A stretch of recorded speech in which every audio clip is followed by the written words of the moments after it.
Hi hi అందరికీ వినాయక చవితి శుభాకాంక్షలండి. ఇప్పుడైతే time 12 అవుతుంది చూడండి ఒకసారి. మరి ఎవరు వస్తున్నారు అనుకుంటున్నారా? మరి ఎవరో కాదండి, మా గల్లీ వినాయకుడు వస్తున్నాడు. టపాసుల సౌండ్, తప్పెట్లు, డీజే సాంగ్స్ ఎంతో ఘనంగా వినాయకుడిని అయితే స్వాగతిస్తున్నారు ఇక్కడ. ఇదిగో ఇక్కడ కనిపిస్తున్నది వినాయకుని స్టేజ్. ఇక్కడ పెట్టడానికైతే వినాయకుడిని అయితే తీసుకుని వస్తున్నారు. ఆయన సంవత్సరానికి ఒకసారి 5 రోజులు ఉండడానికి మన వీధికి వినాయకుడు వస్తున్నాడు. మరి ఏమాత్రం లేకుంటే ఎలా చెప్పండి? ఆ దేవుడు దిగి మన కోసం మన కాలనీలో కూర్చుంటున్నాడు. మరి ధూమ్ ధామ్‌గా సెలబ్రేషన్ చేయాలి కదండీ! ఇక వినాయకుని స్టేజ్‌లో మా వినాయకుడిని వచ్చి ఇక్కడ పెడుతున్నారు. మరి విగ్రహం అయితే చాలా పెద్దదిగా ఉంది కదా! అందుకోసమని ట్రాక్టర్ నుంచి దింపడం కష్టమవుతుంది. అందుకని జేసీబీని అయితే పిలిచారండి. ఇక్కడ జేసీబీ వచ్చింది చూడండి. ఎలా మన వినాయకుడిని కిందకి దించుతున్నారు. ఇక ఈ వినాయకుడిని తన ప్లేస్‌లో పెట్టేసి పూజలైతే స్టార్ట్ చేయాలి ఇంకా. ఈ జేసీబీ సాయంతో అయితే మన వినాయకుడైతే తన ప్లేస్‌లోకి వెళ్ళిపోతున్నాడు లోపలికి. ఓకే. మనమైతే జాగ్రత్తగా పెట్టలేం కదా! జేసీబీతో ఎంత బాగా పెడుతున్నారో చూడండి. వినాయకుడిని లోపలికైతే వెళ్ళిపోయాడు. ఇంకా మార్నింగ్ లేవగానే పూజలు మొదలవుతాయి. ఓకే. ఇంకా బయటైతే వినాయకుడు పెట్టేశారు. ఇక మా ఇంట్లో వినాయకుడైతే ఇదిగో పూజలైతే స్టార్ట్ చేశాము. దేవునికి ఇష్టమైన నైవేద్యాలను పెట్టేసామండి. కుడుములు, అన్నం, పప్పు మేము చేసుకున్నవన్నీ వంటలు అయితే పెట్టేసాము. తర్వాత పంచామృతం కూడా చేశాము. ఇదిగో మా వినాయకుడిని మేమైతే ఇప్పుడు ఓపెన్ చేసేస్తున్నాము. మా ఆయనైతే అప్పుడప్పుడు వచ్చి డ్యూటీ నుంచి పాపం చాలా కష్టపడి వినాయకుడిని అయితే తీసుకొని వచ్చారండి. మా వినాయకుడిని అయితే మేమైతే పూజలు చేస్తున్నాము. వినాయకుడికి కుడుములంటే ఇష్టం కదా! అందుకే కుడుములైతే పెట్టేశాము. మన లంబోదరునికి అన్నట్టు చెప్పడం మర్చిపోయా. మన వినాయకునికి ఎన్ని పేర్లు ఉన్నాయో కదా!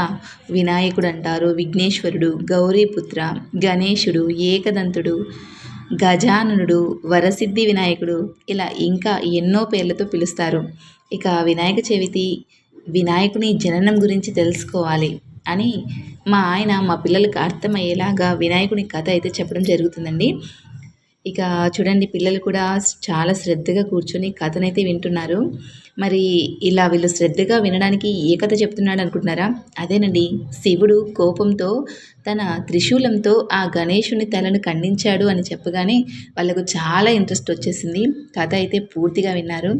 ఇంకా చంద్రునికి శాపం ఎలా వచ్చింది, వినాయక చవితి రోజున చంద్రుని చూస్తే నిందలు వస్తాయని, పూర్వం శ్రీకృష్ణుడికి కూడా పాలపాత్రలో చంద్రుని చూసి నీలాపనిందలు వచ్చాయని కథలో ఉంటుంది. మరి ఆ శ్రీకృష్ణునికి పాలపాత్రలో చంద్రుని చూడగానే నీలాపనిందలొచ్చాయి. అందుకోసమే వినాయక చవితి రోజున చంద్రుడిని చూడకూడదు అంటారు. మరి ఎందుకు ఏంటి అనేది కథ పూర్తిగా అయితే మా ఆయన చెప్పాడండి. ఇంకా కథ చెప్పడం అయిపోయింది. తర్వాత పూజ అయిపోయింది. ఆ తరువాత అన్నం తినేసి ఇదిగో ఇలా బయటకైతే వచ్చేసాం. బయట మా గల్లీ వినాయకుని దగ్గరికైతే వచ్చేసాం. ఇంట్లో అయిపోయింది. కథ విన్నారు కదా! తిన్న తర్వాత ఇలా బయటకి తీసుకొని వచ్చాము.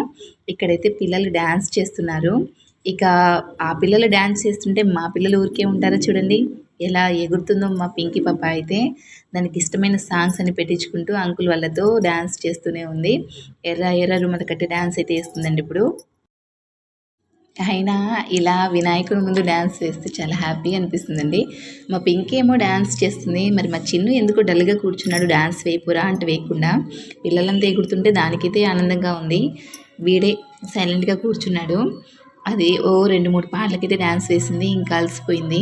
ఇంటికి వెళ్దాం అనేసరికి ఇంటికైతే వచ్చేసామండి. ఇంకా వర్షం కూడా జోరుగా పడుతుందప్పుడు. అన్నట్టు చెప్పడం మర్చిపోయాను. ఈరోజు మీరైతే చందమామను చూడకండి. ఆయన ఎక్కడ కనిపిస్తుందిలేండి చందమామ మబ్బుల్లో దాక్కున్నాడు.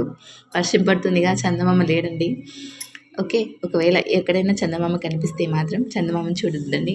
చూస్తే నీలాపనిందలొస్తాయని అంటున్నారు. కృష్ణుడంత వాడికే వచ్చాయంట నీలాపనిందలు. ఇంకా మనమెంత అండి. అందుకోసమే చెప్తున్నాను. ఓకే. జాగ్రత్త. ఇంకా చూడండి మా పిల్లలైతే డాన్స్ చేస్తున్నారు. ఎంతసేపు వేస్తారో వేయని అని అలాగే కూర్చొని ఉండిపోయాం నేను మా ఆయన. ఇలా చూస్తూ అలాగే ఉండిపోయాం. ఇలా వీడియో తీసుకుంటూ. వీళ్ళు డాన్స్ చేస్తుంటే చిన్నప్పుడు మనం వేసేది గుర్తొస్తుందండి. పోయి ఎగరాలనిపిస్తుంది. కానీ ఏమనుకుంటారో అని భయమేస్తుంది. ఓకే. మరి మీ పిల్లలు కూడా ఇలా వినాయకుని దగ్గర డాన్స్ చేస్తున్నారా? చేస్తుంటే కామెంట్స్ చేయండి ఫ్రెండ్స్. మా పిల్లలైతే చేస్తున్నారు. మరి మీ పిల్లలు చేసేది కూడా మాకు కూడా తెలియాలి కదా! ఓకే. మరి మీ పిల్లలు వేసేది కామెంట్స్ చేస్తారని నేను అనుకుంటున్నాను. ఇక్కడ పిల్లలు అయితే చాలా జోరుగా హుషారుగా చాలా డ్యాన్స్ చేస్తున్నారు.